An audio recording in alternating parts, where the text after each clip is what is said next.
Hello, everybody. Welcome to episode 81 of Optimal Living Advice, the podcast where we take any questions you might have about the many struggles of life and get them answered for you here on the show. I am your host, certified life coach, Greg Audino. We're going to take it back to another throwback question I once received and answered on gregaudino.com, long before Optimal Living Advice was but a twinkle in its mother's eye. We are going to be talking about reconnecting with estranged family, which of course is a sensitive topic that can be very, very hard to navigate with logic alone. It's highly emotional, and for that reason, it's easy to forget logic and for logic to be overthrown, and we don't want that. So, let's listen and offer some advice. Could you offer any tips for reconnecting with estranged family or when they want to reconnect with you? There you have it. Obviously, the concept of family is extremely meaningful, highly sensitive, and above all, what makes this sort of dilemma so hard is that there are so many narratives surrounding how family life and family relationships should be. Because of that, I feel it's crucial to take a highly focused approach on the needs of each individual involved. And I want to stress the word individual because if we're going to break the ideas of how family should be and solve this problem unique to those involved, we must consider each party as an almost detached individual, as opposed to someone who is owed something sheerly because of the history we share with them. Let's start with you, the individual, your individual needs and emotions.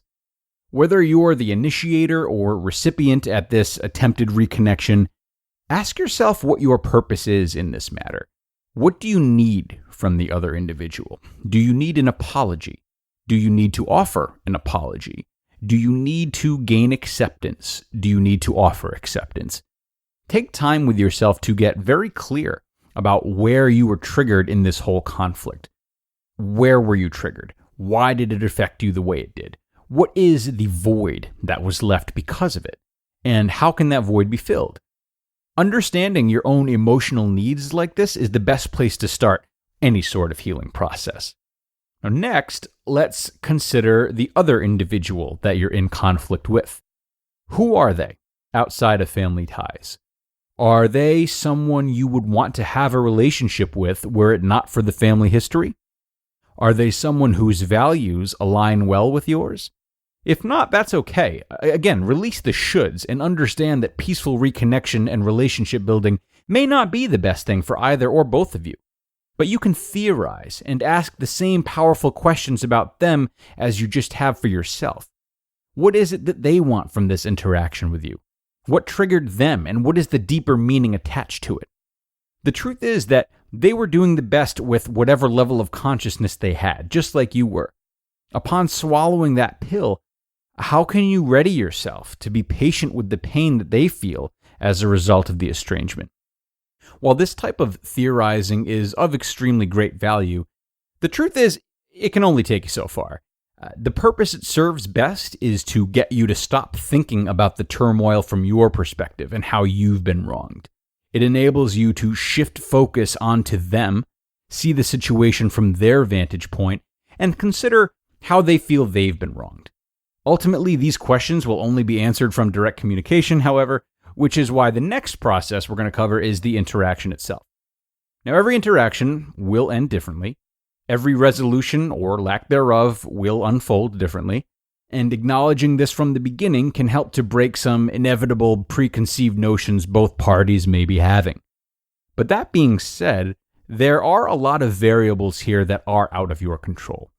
A lack of control can be frazzling in a time like this and is likely a source of the conflict you've established in the first place. Consider then the elements of this interaction that are in your control. Reflect on things like what boundaries you'd like to stand by or at what time you feel comfortable having this reaction, things like that. Now, the most important element that is in your control, though, is the deliberateness you can have in this conversation. Be deliberate in communicating your feelings and tackling the issue head-on rather than dancing around it. Putting the emotional work into reacquainting with this individual just to not address what really needs to be addressed will only perpetuate the lack of connection you're both feeling. The distance between you was likely established as a defense mechanism because one or both of you weren't comfortable or capable of solving these emotions anyway. And to interact with them again just to get caught in the same cycle in hopes that time has somehow remedied the situation will not grant you the mutual understanding you seek, let alone a truthful resolution. So be direct in what you say and express yourself accordingly. The second crucial item that is in your control is to listen to them with the same deliberateness, learn from them, encourage them to be vulnerable with you so you can gain a better understanding of how to be patient with them as your best egoless self would. You may very well see this relationship and this individual from a new angle and be forced to healthily reflect on your actions and what impact they had. If this relationship is going to flourish and this bond is going to be recreated, or at least if you want the peace of mind in knowing that you did the best you could to make it so, you must be the person you want them to be. You must listen to them the way you want them to listen to you. You be receptive to their hurt as you want them to be receptive to yours. That's how it works. If you're unwilling to do this, you likely have been and or are the one who is the primary cause in the failure of this relationship. All right, folks. Again, a situation like this really requires a lot of maturity and self-awareness.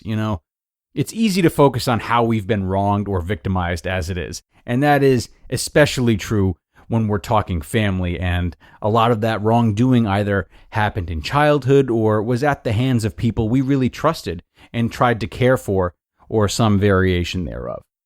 Resolving family matters requires more objectivity and detachment, if we can manage it, than resolving other matters.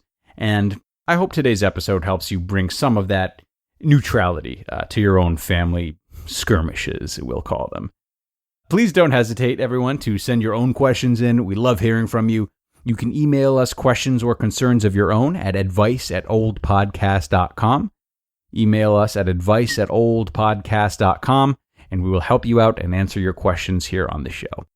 Stay safe out there, everybody. I can't wait for the next one, and I hope you'll stop in then. Talk to you later.